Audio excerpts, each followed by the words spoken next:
Let's flip this around. Can you hear me now? You know, it's crazy how it goes muffled once I get you on there, but let's just go ahead and I'll talk loudly. I tell you what, let me grab an earphone and see if the jack works. Take Okay. me just a moment. Okay, sure. Hi, Justin. It's been a while. Hey. Hi, Juliana. Thank you for joining us, you guys. We're just having some technical issues as usual, as always, right? Okay, I need to get comfortable, sit back. Justin, are you in San Diego now?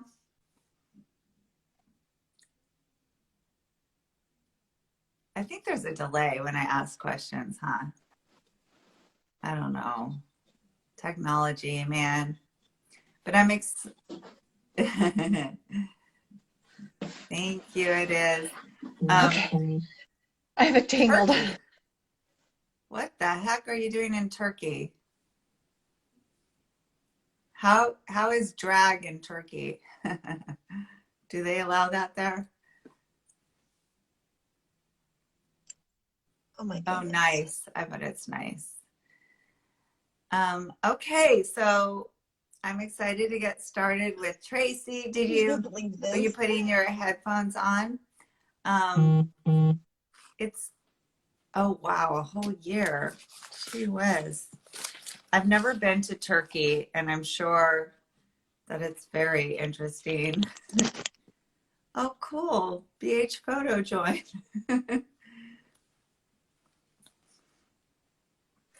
Okay. I can hear Oh, you. yay! You can hear. That's so important. I know. That is the craziest thing. Oh, no, no dragon. I think there really is a delay. I was just talking to someone on here and who's doing the comments, and it seems like there's a bit of a delay with the questions and answers. But I'm just getting, Interesting.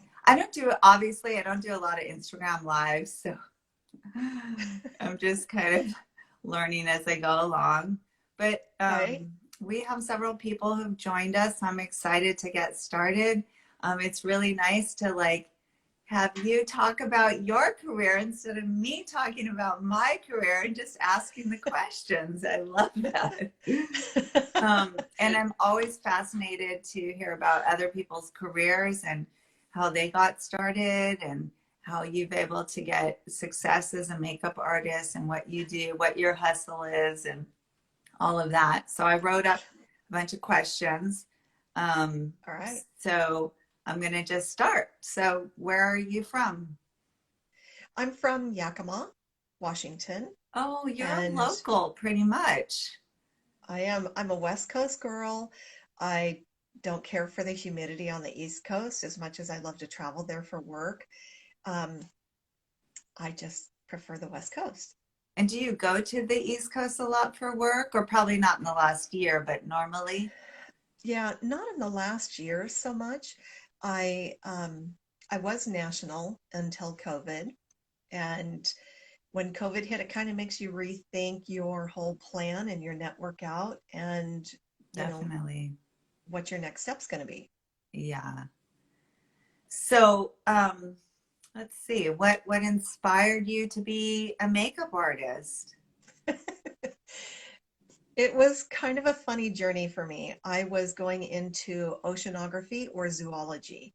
I had a job at the zoo working with nocturnal cats, and I had a research project with the Marine Hatfield Science Center in Newport. Oh, And so I wow. had my feet in the water with both industries and had actually a real successful research project that happened the first time in captivity in Newport.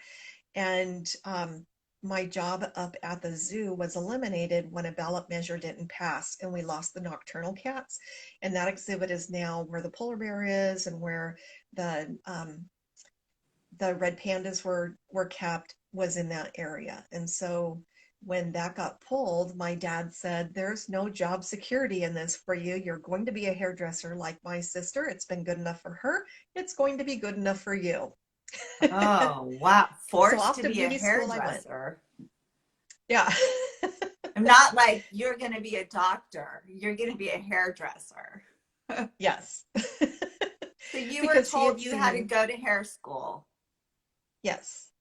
And I was young. I was 16 when I graduated high school, and I was super young, um, working up at the zoo. I think I was 18 when I graduated beauty school.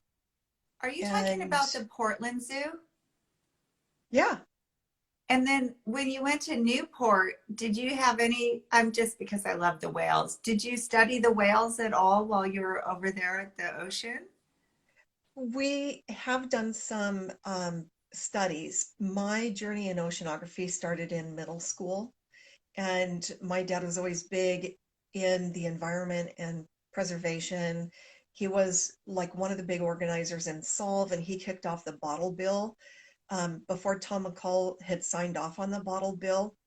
um, my dad was the driving force behind that. So I always grew up knowing that, we needed to take care of the planet that we lived on and respect the animals that live here, and loved it. Just loved it. And still to this day, everyone calls me Dr. Doolittle because if we're on set or I go to a friend's house, it's all the animals will come to me, and Oh, animals that won't go to people, their owners are floored. They're like, they never go to anybody. so So there must be something. do you ever think of like, not to get off track, but to get off track, do you ever think about doing that again? I would love to, and I think what I might do is take a research project where I could go to another country or someplace, that's working on a grant and be able to volunteer my time in research. Oh, So I might wow. do something like that. I think that would be fun. I feel like sometimes people, they really like put themselves in a box and they're like, I can only do one thing. If I'm a makeup artist, can I also do this or that? And I'm like, yeah, because you work for yourself as a makeup Yeah, artist and you can design your life, really. absolutely. You And can, volunteer, get your hands out there in your community. It doesn't have to be doing, what you've gone to school for.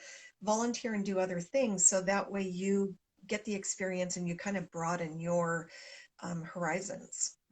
and I feel like also even within makeup artistry, there's so many different avenues that you can go on that you really can reinvent yourself throughout your career. Go down one path, be like, I want to try this path, and do another Yep. path, and just kind of go where the wind flows and try out different things. So, I And that's mean, really what happened to me. I started, matter of fact, I pulled up a picture, and when we had flipped on earlier, I was flipping my camera around. So let me flip over here. So this is where I got my start. Fresh out of beauty school, this is where I worked for 2 years as an apprentice barber under my aunt. And my aunt cracked me up. She told me, she says, congratulations, you graduated school, you learned enough to pass your boards. Now it's time to start your education. For the next 10,000 hours, oh, I'm going to make sure that you're doing things correctly. So don't be surprised if I set my comb down and come over and correct what you're doing, because you need to learn how to do it the right way. And so that was how I learned. no wonder you're so good at hair. I saw some of your hair pictures. I'm like, whoa, you're really good. Like, and they're so Thank you. creative. And it makes me wonder, like, is which is your favorite? Is hair or makeup your favorite? Because you're so good at both. Do you have a favorite or because you started I with don't. hair? I really don't have a favorite. I Sometimes I'm like, you know what, I'm so tired of doing hair. All I want to do is makeup. And then I go through periods where I don't know what the hell I'm doing with hair. I can't make this happen. What's Yeah. going on? And I think we all go through that, where we self-doubt, our skills and our abilities. And it's a natural process of growth and expanding on what we're doing.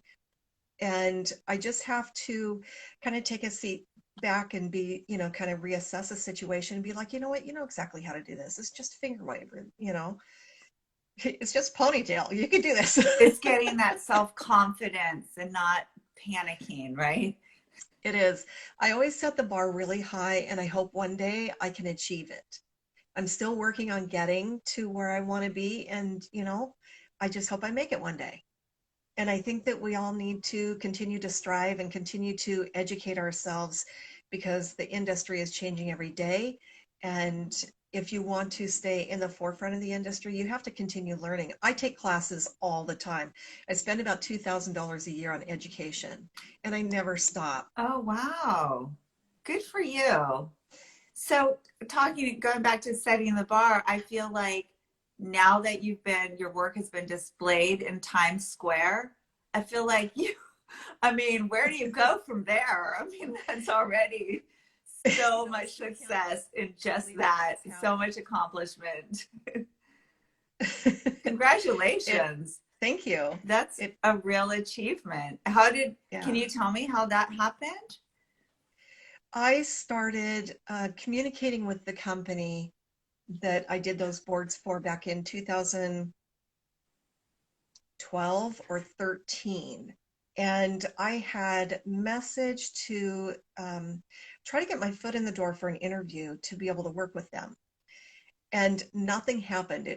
I felt like it fell on deaf ears. Nobody replied. And so I thought, maybe maybe my time is not now. Maybe I need to work on something, change my portfolio, add work in there that targets more of my client that I'm applying for. And just by chance, I was working with one of their models, and one of the people from the magazine came to town and surprised her at a photo shoot. And that was where I met him. And that's how that connection started. So, So you knew that they were already had their work in Times Square. So you went after. not yet. Oh, Yeah. you just wanted to work with that client. You didn't know it was going to end up in Times Square. Right. They're solely editorial, and I wanted to work in editorial. And so my journey kind of changed. I started as a barber, and then my aunt told me continue with education, and she said you sit in the front row when you're in class, and you sit in the last row when you're at church, and you're constantly working. And I'm like, sweet, we're sitting in the last row at church, we can dip out. And she's like, oh no, honey. She says, we're sitting there so that we could check the necklines and the haircuts of everybody in town. And then after church, you're going to go talk to them, find out who's doing their hair. You're going to know Oh, who the good people are and who the bad people are. And you're going to know how to perfect your work. And wow. in class, she says, you sit in the front row, you will never fall asleep. You will always be at attention and paying attention because you're in their eyesight and you don't want to mess up any opportunity. So one time at a show, I'm sitting in the front row and they're teaching permanent waves, and the gentleman who's teaching had an assistant, and he didn't like the way the assistant was wrapping the hair, and he was trying to gently give correction while teaching. And he finally got frustrated, and he points out into the audience and he says, hey Cookie, come on up here. And I'm looking around, I'm going, oh, he's got another artist. Who is this? And he keeps pointing in my direction, and he's like, Cookie, and he stomps his foot. And I'm like, I I'm look up and he Cookie. says, yeah, you. And so he called me right up on stage, and fresh out of school, I could wrap a perm. So I just wrapped, I took over wrapped his perm, and he's like, perfect, keep going. And he relieved his assistant, and I worked with him the rest of the day. So you never know where your opportunity is Right. going to open up a door. I had taken a public speaking class. I'd won a seminar to the Dale Carnegie program for public speaking. And I felt comfortable up on stage, and I loved sharing knowledge. And he would hire me when he would come to town, but I wanted more. And Sebastian International at the time was hiring some artists to be their new platform artists for the cellophane line that they were creating. So I went to their booth and I picked up their catalog. I went back the next day and I said, I want to be in your program. I want to be your next platform artist. And they looked at me and they go, well, you're pretty young. What do you know? And so I rattled off what was in the catalog because we didn't have computers back then, Mm. about the Cusenzas who came over from Italy and started, Sebastian, and then, picked up a product, demoed the product on a person who was walking by, and they said, not bad. We'll send you down to California. You have to pass in the top 5 people of your class. So I'm like, no problem. I can do this. I get down there to find out that they've roomed us 4 people to a room, and they rented out the entire Marriott in Woodland Hills, California for all of us that were trying out, and the hotel down the road. We were packed like sardines. And the first day of class, we had a stack of paper plates, and we had red, yellow, and blue. And then up on the wall were different hair color charts. And our first assignment was to make every color with red, yellow, and blue. Mm. And whoever passed came in the next day. And I just kept working and working and working until I was in the top 5 and became one of their platform artists. Then I traveled around and I did the shows. We were trained every 4 months, um, taught licensed people how to do color. And then they created the Truco makeup line. Being based in California, they brought the best of the best from Hollywood in to train us. And then we would, do the makeup for our shows. And I always wanted to help other people and be busy, because when my show stuff was done, it's boring. You're traveling alone. What are you going to do with the rest of your time? So I'd run over to Tony, and from Tony and Guy, and I'd say, hey, Tony, my makeup's all set up back here. I'll do your models for you. What's your look? And he'd be like, sweet, here. And I would go do, the makeup for Tony and Guy and Aveda for Misi, all the companies before they ever had me makeup. So How did that you learn makeup? Because is that the first time you started doing makeup? it was when Sebastian trained us. Oh, That Sebastian was trained makeup too? They did. When they developed their Truco makeup line, they had a team from Hollywood come in and train us. Oh, And then we would use those products, we'd have to sell it, and use it in our shows and talk about it, and, be able to spread the word and the interest out there. So that way, they were putting it into salons. so were you living in California? How are you doing this? I was still living here, and I just traveled. Oh, wow. That's a lot I of know, right? traveling. You're used to So traveling. most of my career has been traveling. I've worked in 3 salons, probably a total of 5 or 6 years out of my 30-year career in a salon. And I don't like being glued down. I want to be out and about. I want to be moving and do different things, see different people. I get bored easy. So you've been doing So, makeup for almost as long as you've been doing hair. yeah, And you just it's crazy. jumped in as soon as you learned. You're like, I'm ready. I can do Yep. makeup. Yep. Well, we had to. It was our job. We Yeah. would go through these intensive trainings every 4 months, and then we would have to, demonstrate those things that we had learned for the next 4 months. And then we go back to training for another month and learn all the new trends. And then we would be teaching those to all the licensed people, and So when we go did you back for training. switch over to doing more kind of like commercial, editorial, that kind of stuff? I got a taste for that working with Sebastian, because, we had to show our work, and we always had, like the big posters and things. Um, And then I went to work for Estee Lauder. So being on the commercial side, I was a trainer for them, and seeing their ads and the campaigns and learning more about the marketing side of it. I decided that when I came back to the industry, because I took a little time off when I had kids, which is the great thing about this industry. And while I was away, I thought, when I return, I only want to do the things that I thought were really fun.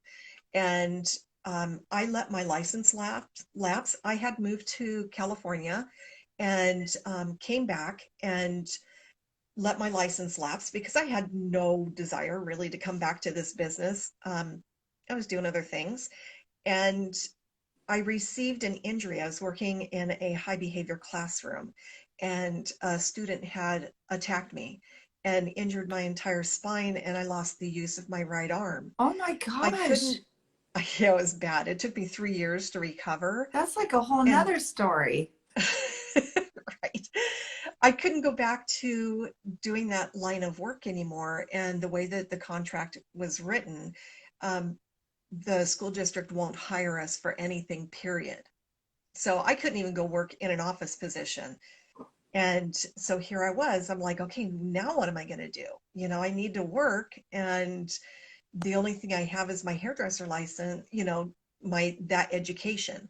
And I thought, how am I going to make this happen? I went to the state board and I said, hey, here's my deal. This is where I'm at. I need to work. I need to reinstate. What can I do legally and what can I not do legally? And so they told me what I could do.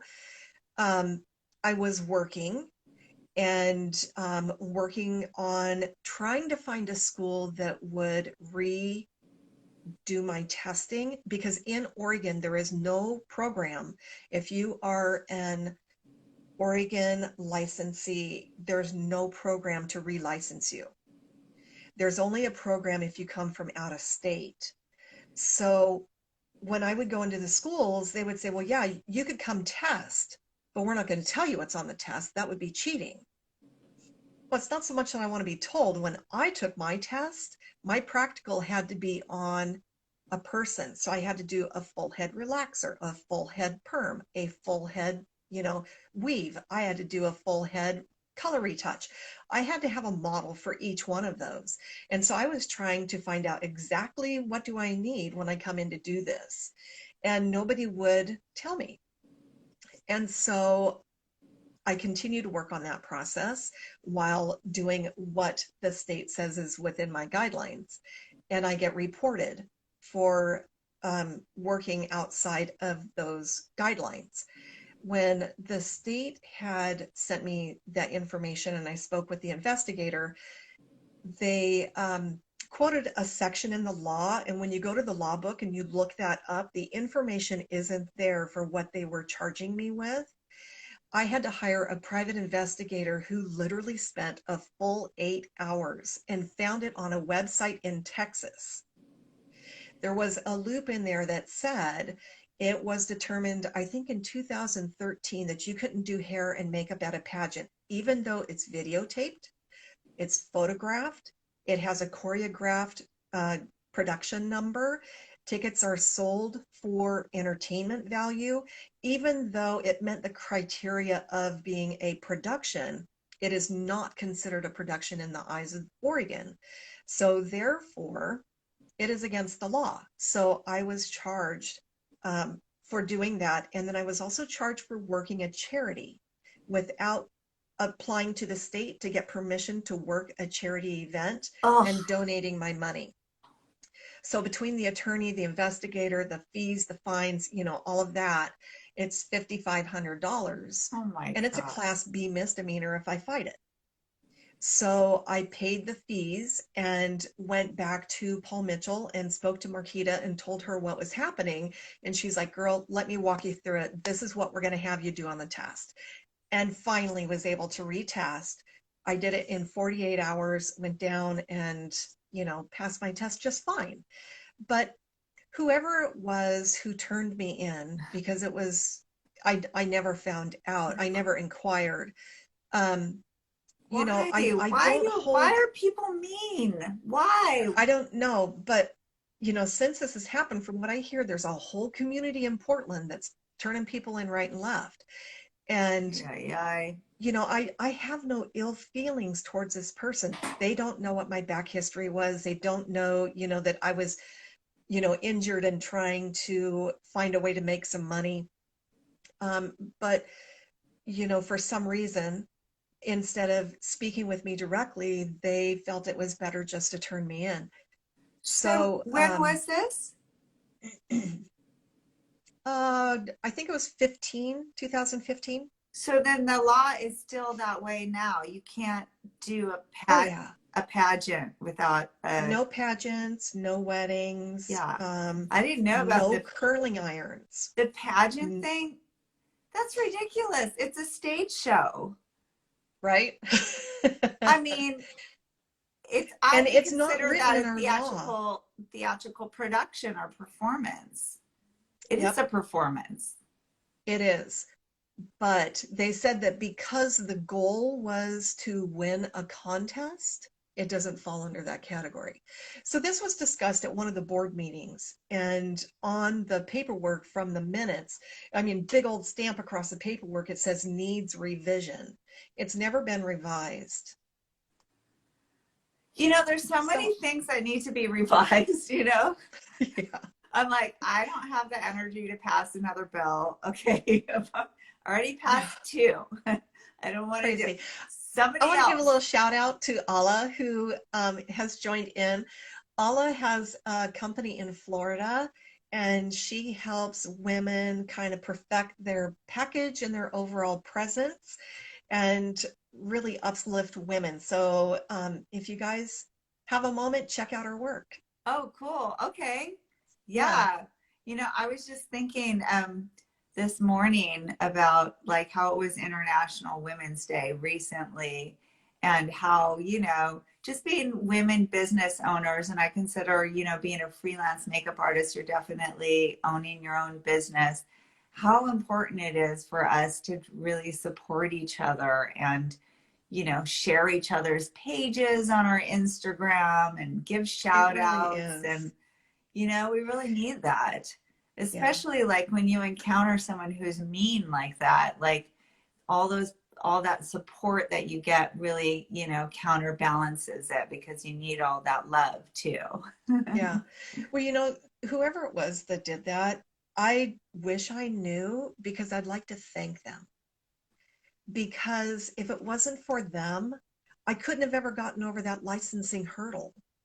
And since then, I have worked with, trying to get something in place for people in Oregon who want to relicense. And then COVID kind of got in the way. So hopefully one day there'll be, something in place and Yeah. change can happen. Change can definitely happen. And you know, I know from personal experience that I don't know if I just got lucky, but it was really easy for me to pass the bills. You know, it's like if you really state your case and what the problem is, and they'll listen to you. You know, it's sometimes it's not as hard as you would think it would be. So, No, and one thing is I would love for people who are not licensed to come down and attend the board meetings. It's as important for them as it is for the people who are licensed because the board needs to hear our voice in order to better set down the foundation and the rules. Nobody is going to come after you and say, oh, you're not licensed, so we're going to target you. It doesn't work that way. They don't have enough investigators. They're not even interested in that. They just want to hear people's thoughts. so anybody can go to those board meetings. Absolutely, anybody can go, and they should go because it's the business that they're in, whether they're licensed or not. It's Mhm. their business, and they need to be active in their business. Mhm. That's a great idea. How do you find out about the board meetings? It's on the OHA website. So you just go over and then pull up the Board of Cosmetology, and you can find all the information right there. Oh, You can look up sanitation stuff. You can look up, licensing things in there. You can go back and look at old board meeting minutes and see how things have evolved and changed. It's really a great resource. And I'm they're always there. You can email them and they'll get back to you. I'm this is making me think again. You said that you do a lot of continuing education. How where do you find that? What kind of education do you do? Is it online classes or who is it? So now working in commercial and editorial, I do a lot of education on cameras, the type of cameras out there, how they photograph, when they photograph, how does it change skin, how do things read in camera, um, the post-production process, how does my work affect post-production, and what can I do with my work to make the post end better? Because if I directly affect the hours in post production negatively, I'm not going to get the next job. they might try me out once, but they're not going to use me again if it took too much time for them to correct it in post. Right. So I do that. I study lighting. Um, I study, oh golly, I'm always reading something. What was I reading last? I went back through Lon's book, The Art of Makeup. She has a book out, all on different artists. And then she took the study from those artists and then flipped it into makeup and then did a makeup application based off of Van Gogh or, some artists that she had studied. So that's So an interesting read. there's another book called The Art of Makeup, because there's the Kevin O'Quan book called The Art of Oh Makeup. yes, the old Kevin Kwan. Mm-hmm. And understanding like the founders of the industry and where they came from and how it evolved, learning that is always really interesting. Yeah. Learning ingredients. Holy cow, sometimes I'll just sit and I'll spend, 3-4 hours researching ingredients. oh, in your products. That's really Yep. good to know too, because yeah, sometimes people have allergies. They want to know what's in stuff, and yeah. Yeah. And things are worded differently. Like if you have somebody who has a gluten allergy, it's listed differently in the products. And so it's important to know your ingredients so you're not, um, you know, That's so smart. Yeah. So you don't break out somebody, make somebody sick. yeah, right. Let me see if I'm forgetting anything. Oh, have you ever worked on a film or a TV show? Did you ever try doing that? I have done some indie work. Um, to me, doing film work is kind of like being in a salon. You see the same people and you got to make them look like they looked yesterday, unless they're getting a scratch or, something is Yeah. happening in the story. They look the same way they did the day before. So, um, I like commercial and music videos because they're shorter, um, Mm, and the change is more rapid than it is in a film. yeah. So that's that. And you have time to recover afterwards because it's only a couple of days. Right? Right.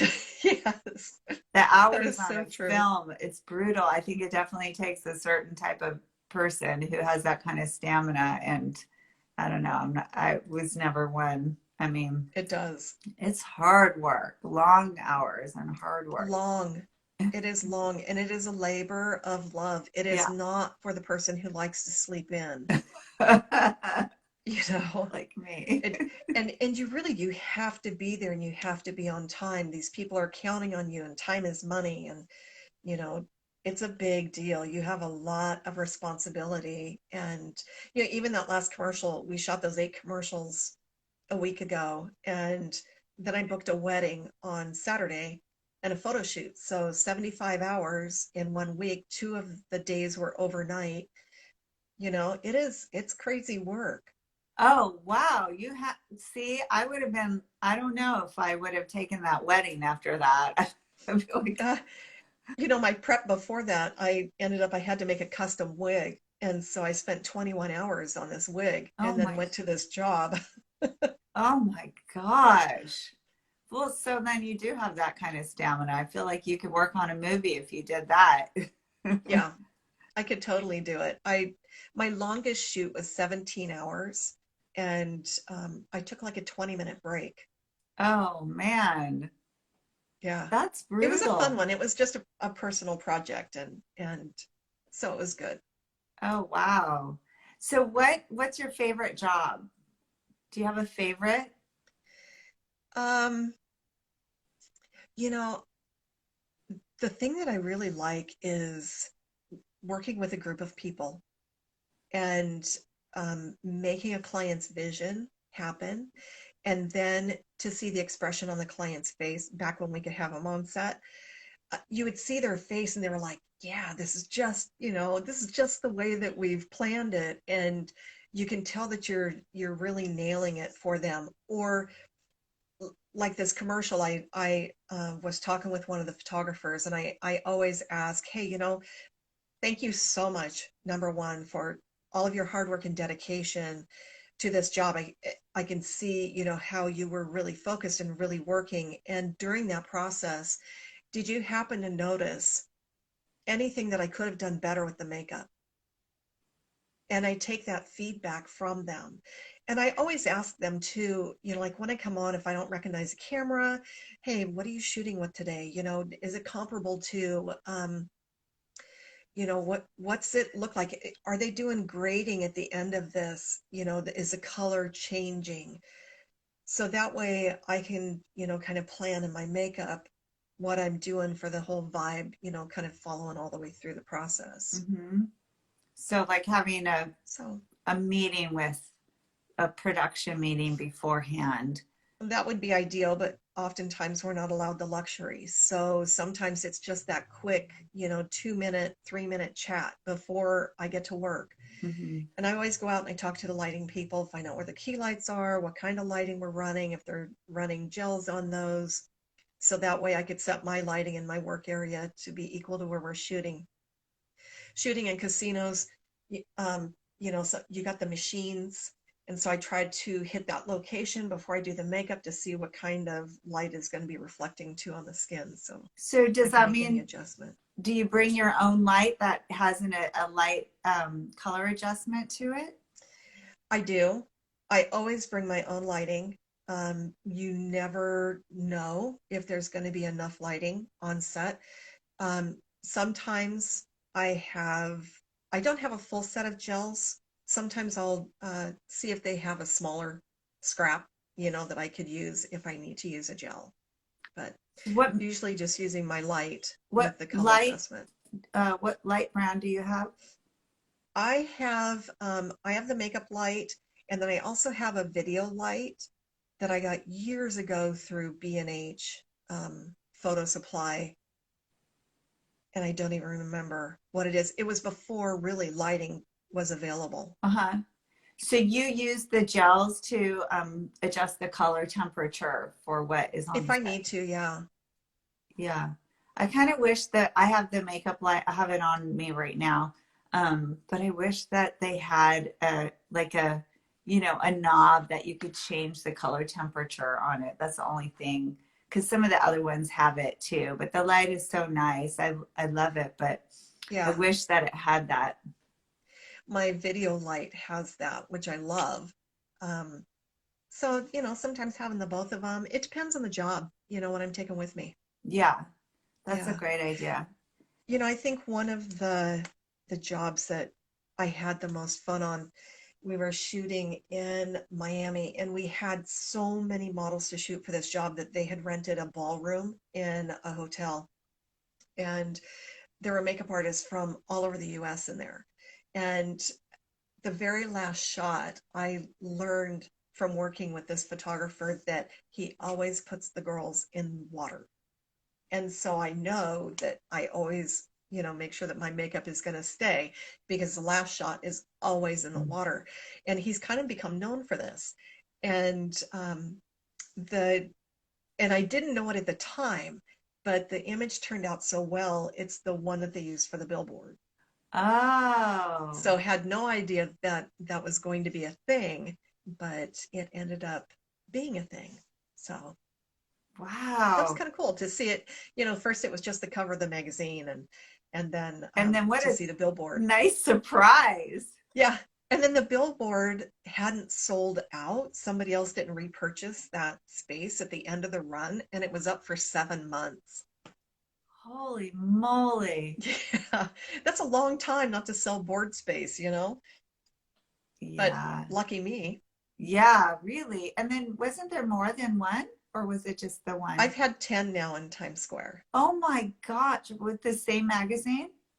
Yeah, Oh my I've gosh. had that. I think I had one in Miami, one in Hollywood. I've had a bunch up in the Puget Sound area. I've had one in Oregon. Puget Sound was with another company. I kind of went on this spurt one year where there was just a whole bunch of billboards. That's crazy. I'm just wondering, like, so this magazine, this organization, I'm just curious about. them? Because it's a magazine that I haven't heard of, but they supply models to like jobs and things like that. They are based on the East Coast, and so um, East Coast people they know about them more. But you can pick them up at Barnes and Noble too. But out here, I think they only get like two magazines because it's just not that known. Mhm. In Oregon, they don't sell enough. Um, but they work with aspiring models and then those who are working, and they offer them these excursion photo shoot packages for portfolio building. Oh, okay. And then the end result is always, public. Not all images would ever make it in the magazine, but the best images end up in the magazine, which gives them a little more publicity. So, That's and very they do some interesting. really cool things. So with these excursions, they have some of the America's Next Top Models will come in and work with them, and they will do photo shoots, and we'll get them all ready. And so it's fun to have them in the hair and makeup room with the other girls because they can see people who have made it farther in their career than they have, and get to talk with them and get to know them. And How exciting for them, for these yeah, aspiring works out models. great. And they always end up having a big bash every year. They've done like an event with Snoop Dogg, and they did an event with Ty Dollar one year, and um, you just never know who's going to pop up. We've had Emmy winners, in the mix, and so it's given me the opportunity to work with a more diverse crowd of people. It's been a lot of fun. Nice. What a great client to have. Yeah. And speaking of that, so your clients, I mean, I saw the comments, as soon as I posted about going live with you, and your clients love you. And so one of my questions was, why do you think it seems like you have the same clients for a really long time, probably for years, right? Why do you think they keep calling you back? What do you think it is about I mean, you already said your work ethic is really, you have this stamina, you work really hard, you're really knowledgeable about post-production and the lighting and all of that. Is there anything else that, I mean, you got to have personality too. You got to be likable, right? Why do you think they Yeah. keep calling you? Is there anything else that really makes you a successful makeup artist? Being kind is really important. Knowing when to speak up and when not to. Bite your tongue. Um, and being willing to go the extra mile.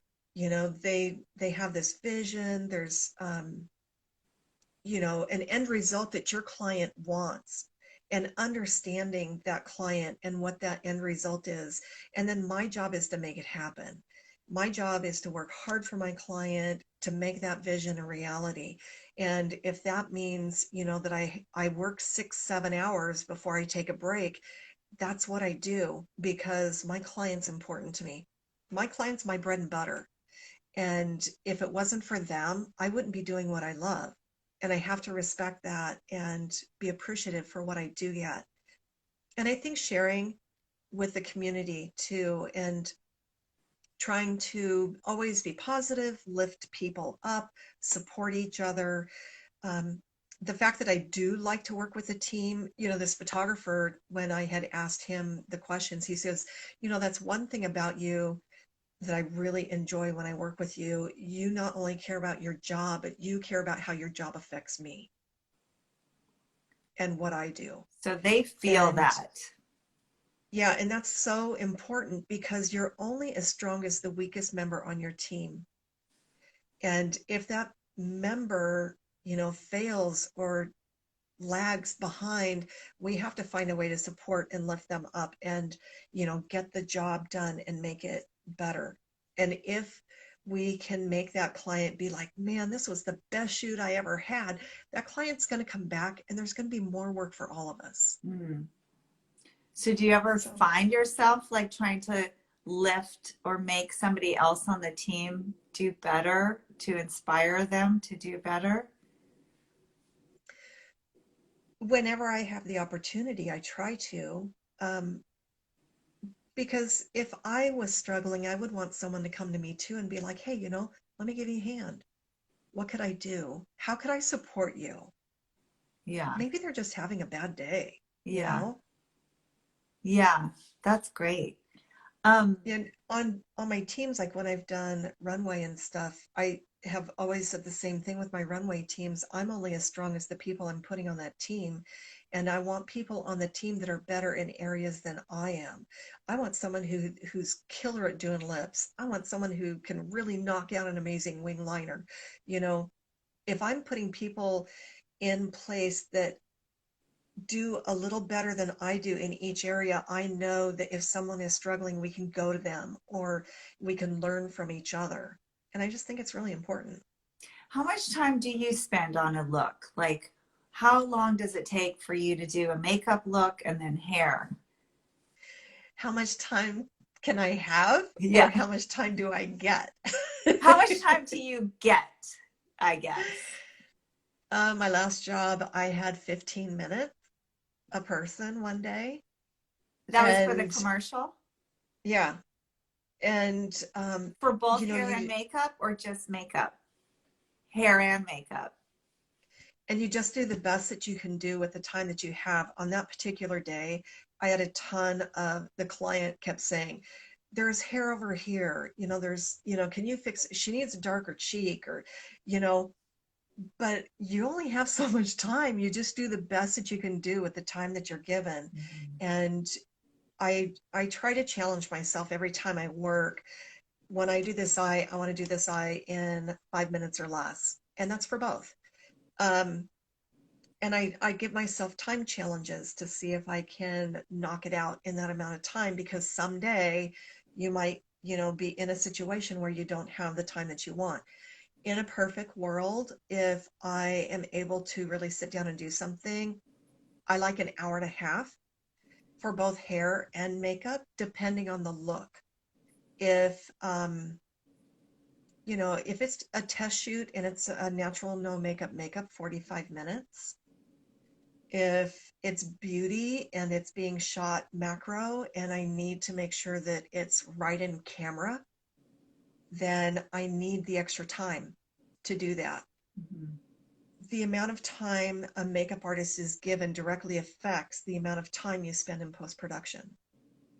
If they're not given the time to do the job, then you have to do more in post. So, And do you go ask ahead. for an hour and a half? Um, You- on some things you can, but on some things you can't. Sometimes it takes three things to make a job run. So it's finances, it's time, and then it's I always forget the third. I have a photographer who's really good at describing this. But like having everything you need, between wardrobe and styling and everything to do a grade A shoot. But unfortunately, you're always lacking one of those. And if you're lacking something, then you know that you have to pick it up someplace else. With what I find a lot with newer artists, especially those who are younger, because we have so many filters on our cameras, people are becoming more familiar with Photoshop or retouching, or even using, like a filter. Oh, I just want to add a little more liner. Let's just add a filter to it. It's not that way in post. I started retouching because I wanted to learn what my retoucher goes through. And so I invested big for the right monitor. I have a whole professional retouching setup. And my retoucher, who works for Gavin O'Neill, was retiring. And she has mentored me in retouching, and I can spend an entire day retouching an image. That's a lot of hours, when you look at post production. And it's not so much that it is having to correct anything. It's just skin has texture to it, and you want to be able to see the pores, and you don't want to take any shortcuts. So you do it the right way. And with younger artists, sometimes they're like, oh, I don't want to have to like go touch that up. it's a little mascara under the eye. Can't you just get that in post? And I hear it a lot. Couldn't you just, like, just zap that? I didn't get that covered, so you can just zap that in post. And it's more time on the photographer, and they stop hiring those people Yeah. because it's costing them extra work. Mm-hmm. Kind of a long answer. That's okay. I have a burning question that I really want to know. How much time do you spend on growing your social media? Because you have over 7,500 followers on your Instagram, which is incredible because you don't have a lot of posts. And I'm I know. wondering how you did that. I have a love-hate relationship with Instagram. I'm not big about Facebook, and I love Instagram and TikTok, but I go through periods where I'm like, I'm tired of posting. I'm tired of trying to grow. My Instagram has been as high as a little over 8,000. And then Instagram came in and they took away one day like 200 followers. And I'm like, what the heck? What? And then like a few days later, 300 more dip out of my account. And I'm like, all right, what the heck's going on? And I got frustrated. And it was like once I finally hit this mark, then I was getting penalized by Instagram, and it was driving me bonkers. And so I haven't been as diligent in posting as I was before, but consistency is key. And I always try to post something that has good work to it, that has a message about what I'm doing, that what makes me unique, my approach to something. I always credit other people. So if I'm sharing something that I did where I was inspired by somebody else, I tag that person who did it first. Mm-hmm. And I let them know I'm inspired by you, and I wanted to create this because I felt what you did was so beautiful that I wanted to be able to do one myself. And I tag the people in the team. I never ever share anything that's watermarked. And matter of fact, I shot a photo one time and it has my name written across the cheek after a photo shoot. I said, hey, can we shoot one more thing? I just want to do a touch up. And I wrote my name across the cheek and took it back to the photographer. And I said, can you shoot this for me? And the photographer says, well, what the heck is that? And I said, it's my watermark. And they looked at me and they said, well, I can't share that. And I said, and I can't share it when you put a watermark on it. And they looked at me and I said, you know what? Matter of fact, why don't we just take the stylist business card and like pin it on her while we're at it? And that person was like, that really resonated with me because I didn't realize how it impacted your work. And what happens is when I share things with a watermark, any agency looking at my work won't book me. Why is that? It shows it's not professional enough. Oh, You're still working with people who aren't secure enough with their work that they're having to put a watermark on it. yeah. Yeah. So, and I won't take watermarks off of something so that I can share it. I just Right. won't share it. I won't credit. Right. So, and I ask it in advance anymore, when I'm working with somebody. The people I'm working with, they don't watermark, but occasionally, I'll get somebody new and they'll watermark something. They're like, always on social media, I watermark it because it gets stolen. My work has been stolen. It was on a florist website in Europe one time. I've had several things taken. I had Paul Mitchell take one of my hair designs and use it in an advertisement. Oh my So God. work gets taken, and it happens. Consider it flattery. We They had liked it enough. an online school using one of our images that we photographed as their advertisement for their school. I was like, what is this? Yeah, Take right? this down. And they said, oh, we bought it as a stock image from India. So somebody from India is scalping images and then turning around and reselling. I guess that's what they Yeah. said, but they took it down right away. But Wow. That's crazy. yeah, I wasn't real happy about it. But yeah, whatever. I guess that happens. But now when I remember, I'll put like my, school logo in the corner of images, but I don't always remember. I hate those watermarks too. Yeah, Like it just looks so amateur. So right. yeah, I agree with Yeah. you. I wish I was more consistent with my social media. That I want to hit over the 10,000 mark and I want 2,000. So whoever is on right now, if you're not following me, please. I mean, I struggle so right, follow us hard. both. Follow me. I want to get, I'm like right below 1,700. And I'm like, just, I want to get to the next 100. I don't know Right? why. It's so, I really struggle with it because, of course, it's all, organic. And I don't know if being a business has something to do with it, but I spend a lot of time trying to grow the social media. And I think Yeah. Instagram has made it really hard lately. Like they don't show, unless I pay for a boost, they don't really show my images. So it's really You know, I frustrating. had I had done that on a few that I had put up, and then I stopped doing it and my numbers have tanked. And I think that Instagram does that, that they like penalize you because they want to get the money, from you. Yep. And, I'm not into playing that game. It's like So, Facebook. Facebook, you would have like all these likes, and then all of a sudden they don't show it to anybody unless you do a boost. And now Instagram is doing that.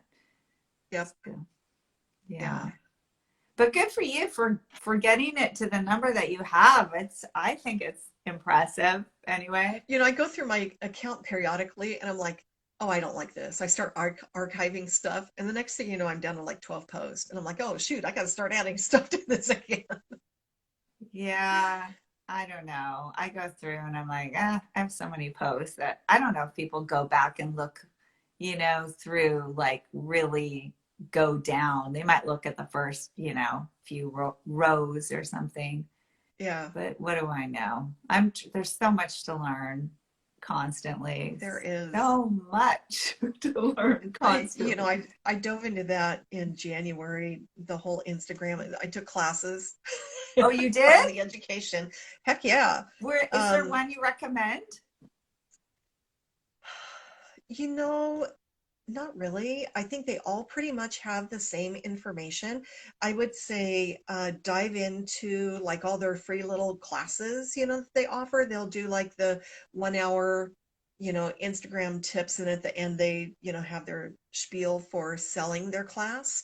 And you can pick up tips through that. Follow people who do it for a job, and they are always posting some little tip in there. And so I take that advice and figure out if it works for me and Yeah. giving it a shot. I just noticed on TikTok that there's a lot of people who give quick little tips for Instagram. TikTok is so much fun. I'm like, I haven't even jumped into TikTok. I have an account and I do no posts on it. Yeah, I don't post much in TikTok. I watch a lot. Yeah, I'm sure It's it can entertaining. be a rabbit hole of just sucking you in. Yeah, I don't follow any makeup people in there. It's just all this other stuff. It's cracks me up. Well, gosh, it's been a whole hour. Is there anything else that you would want to maybe words of advice or anything inspirational for aspiring makeup artists? Any tips, You know, last tips? one thing there's a few things that I would tell an aspiring makeup artist. One would be um, get the book Assisting Rules by Deshawn Hatcher. It gives you a roadmap of what to do once you've graduated and you're starting your freelance career. Um, assist other artists to approach it. When I flipped over to this side of the industry, I saw Deshawn doing a video someplace, and I started following her. And then I got her book, went through, did the work, and then I thought, you know what? One day I want to assist her. I want to be that gal's assistant. So when the opportunity came up, she was working in LA. I messaged her, followed her formula, and she said she received a ton of response off of that inquiry. She had put out, hey, I need somebody. And she goes, "You're the only one that like followed through to a T." And I worked with her, and I wanted to be the best that I could be. It didn't matter what was happening that day. I was there for Deshawn. Whatever Deshawn needed is what I was doing. I got her coffee, I helped break her away from a crowd one time when people were chatting with her, and she like, I could tell she was tired of chatting. So I, was there for her 100% throughout that entire day. And she actually told me later, she says, "You know what?" She goes, "You're one of the best assistants I've ever had." She says, "You were so attentive. You knew exactly when to chime in. And next time I rewrite my book, there's going to be a whole chapter on Tracy." So, So have you and it assisted? makes an impact. She then connected me with another artist need.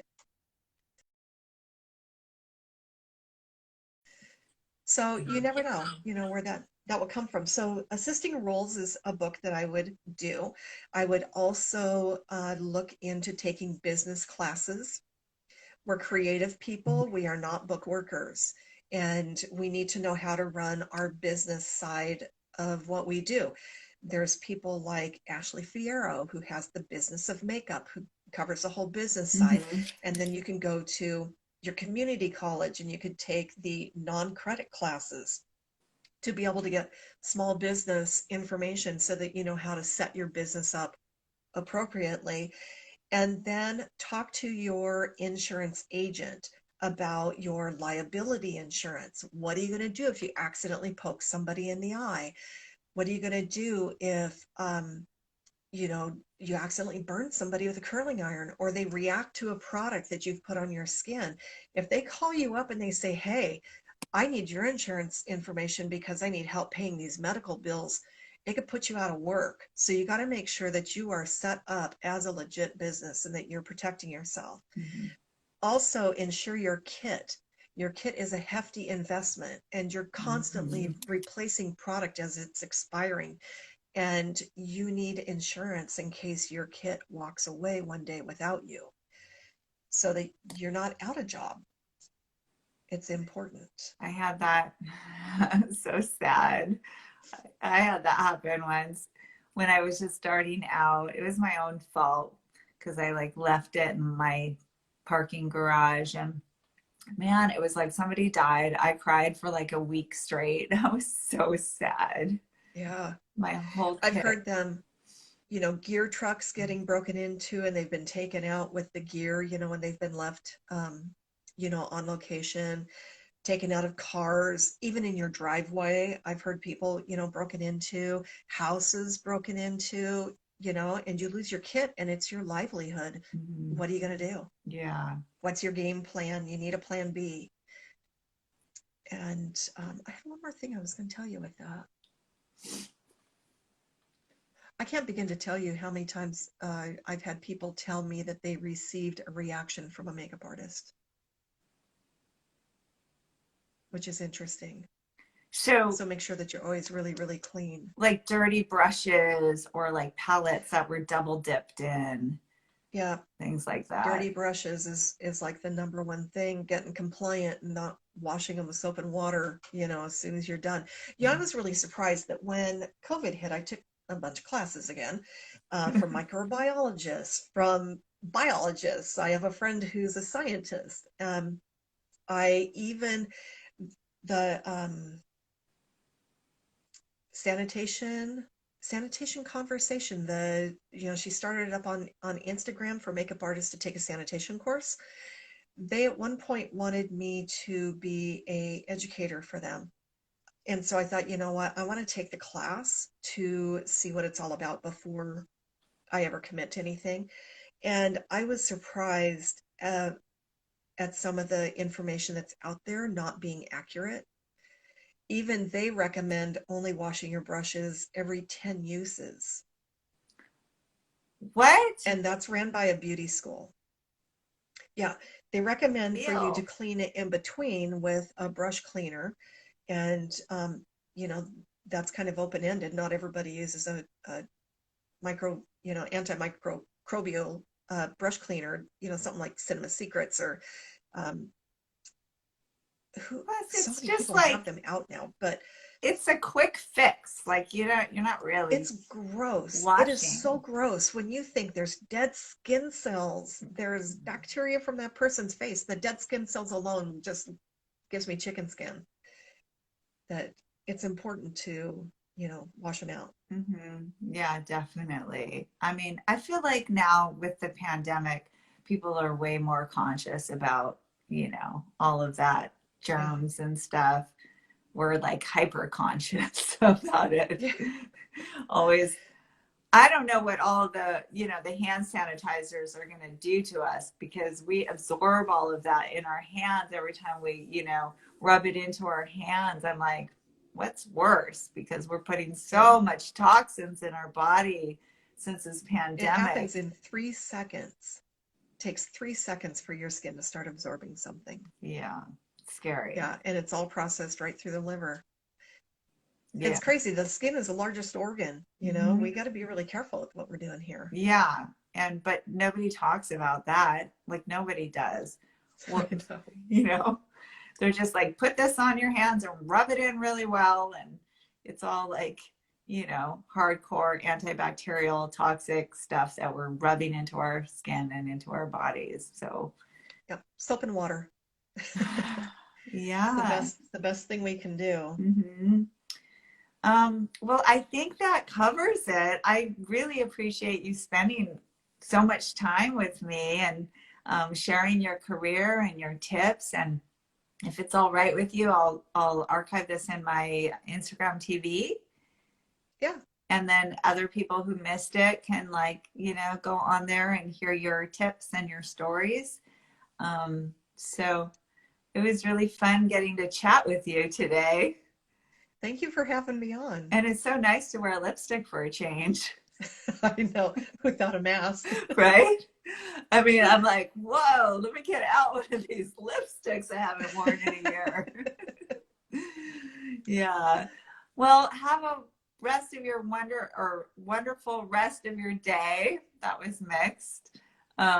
Thank you. You as well. And do you have anything exciting coming up that you'll be doing?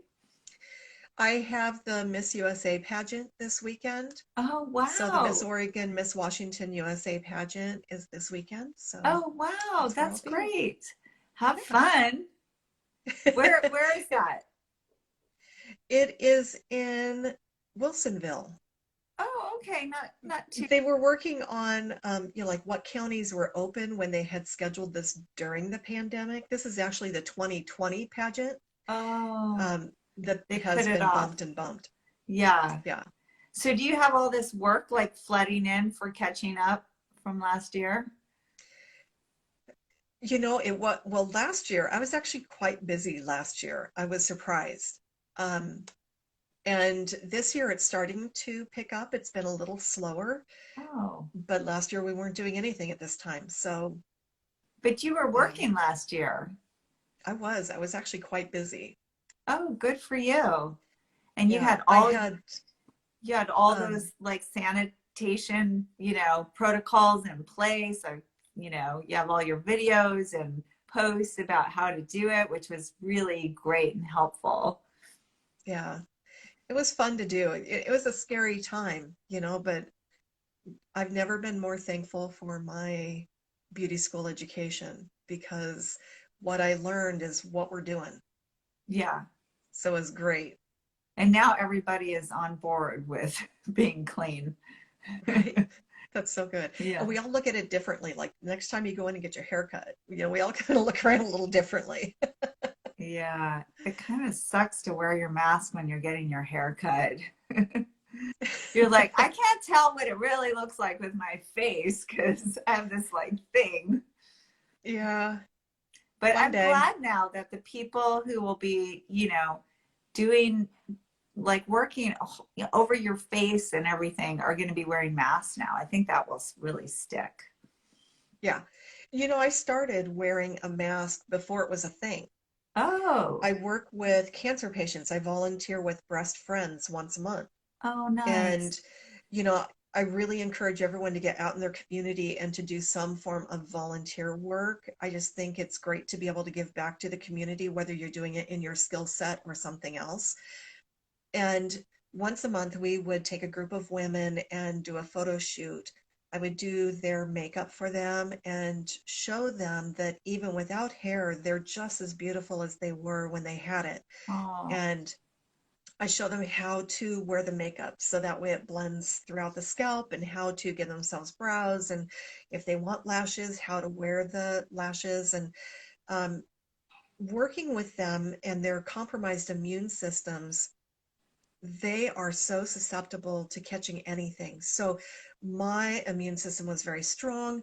I could work with anybody, and I rarely ever even caught a flu, but I can pass it and I can give a common cold to somebody, even though my immunity is strong enough to defend against it. And these women could get sick. mhm. And I started wearing a mask to be more cautious around them. And when I started doing that, these ladies were like, thank you so much for wearing a Yeah. mask. I get sick when I go to the grocery store sometimes because I get exposed to that. And then my husband became very ill. And when I wasn't wearing a mask, he was never well. So I started wearing a mask, and then he started improving. Oh, wow. So you're So, wearing a mask at home for him. no, just when I worked. Oh, I see. I see. So So you didn't that bring way I anything home. wasn't, yeah, bringing anything home to him. And then he started getting better. Do you need a license to work with cancer patients? I think I heard that.